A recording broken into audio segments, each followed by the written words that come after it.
Hi there, and welcome to this second video on training worship leaders in the Antioch Network. Last time we looked at the question, what is worship? And we said that worship was a response to God's mercy that involves offering the whole of life. This time we'll be looking at the question, who is a worship leader? So we're going to look at two psalms, both by people who you might call worship leaders, King David and Asaph the temple musician. First, the start of Psalm 34, which says, of David, when he pretended to be insane in front of Abimelek, who drove him away, and he left. I will extol the Lord at all times. His praise will always be on my lips. I will glory in the Lord. Let the afflicted hear and rejoice. Glorify the Lord with me. Let us exalt his name together. So, who is a worship leader? Well, verse 1, a worship leader is first and foremost a worshipper. David says at all times, always, not just in the tabernacle, not just on the festivals, but always. Just like we saw in Romans 12 last time, it's the whole of life. Then verse 2, David highlights what God has done. The story in the background of this psalm is a time when David got into a dangerous situation with the king Abimelek, and God saved him. He escaped. David's worship is a response to what God has done, which is good news for his afflicted people. Then verse 3, now David speaks directly to other people, encouraging them to join in worship because of what God has done. So, who is a worship leader? A worship leader is first a worshipper. A worship leader highlights what God has done, and a worship leader encourages others to worship too. Now, like our previous question, what is worship? You might be wondering, well, does that have any connection to music? Well, it can, but it doesn't have to. This is something I like to call the musician worship leader Venn diagram. The point of this is to say that not all musicians are worship leaders, and not all worship leaders are musicians. So, not all musicians are worship leaders. There are plenty of people making music out there who don't have any commitment to Jesus. And it's possible to be a musician in church without being really a worship leader.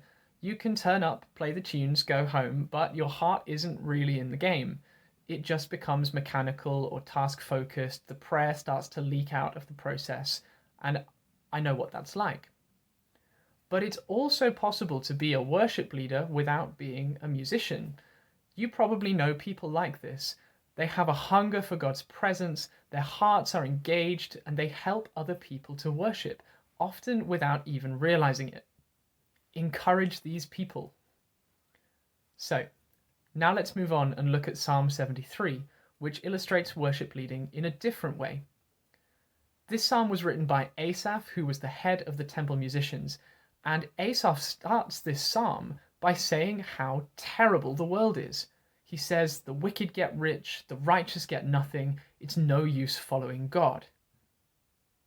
Then he says this, when I tried to understand all this, it troubled me deeply, until I entered the sanctuary of God. Then I understood their final destiny. Surely you place them on slippery ground. You cast them down to ruin. They are like a dream when one awakes. When you arise, Lord, you will despise them as fantasies. My flesh and my heart may fail, but God is the strength of my heart and my portion forever. So we see in this psalm that worship is closely connected to repentance. Now the Greek word for repentance, metanoia, means to change your mind. Asaph comes into the sanctuary of God and God changes his mind about the world and about where true security comes from. As worship leaders, we are called to welcome the people of God into the presence of God, into the sanctuary, where God changes us, refreshes us, and redirects our view of the world. And then God sends us out as part of his mission. Look at the end of Psalm 73. As for me, it is good to be near God. I have made the sovereign Lord my refuge. I will tell of all your deeds. The overflow of worship is mission.